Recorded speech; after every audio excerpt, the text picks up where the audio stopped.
এই কেকটা কাস্টমার হচ্ছে কাস্টমাইজ করে ফুল ডিজাইনটাই চেঞ্জ করে ফেলে। এর আগে কিন্তু কেকটা আমি পিঙ্ক অ্যান্ড পার্পল কালারের মধ্যে করেছিলাম।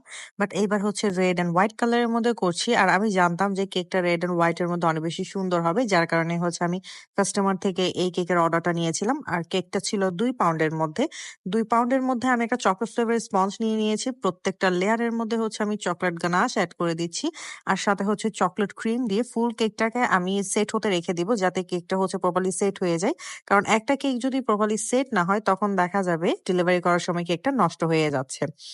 আর আমাদের কিন্তু নেক্সট ক্লাস অক্টোবরের ১০ তারিখ থেকে হচ্ছে। যারা আমাদের সেপ্টেম্বরের ১০ তারিখের ক্লাসটা করতে পারেননি, তারা হচ্ছে আমাদের অক্টোবরের ১০ তারিখের ক্লাসটাতে জয়েন হতে পারবেন। কারণ আমাদের সেপ্টেম্বরের ক্লাসটার মধ্যে এত বেশি স্টুডেন্ট ছিল যে আর আমরা হচ্ছে স্টুডেন্ট নিতে পারিনি।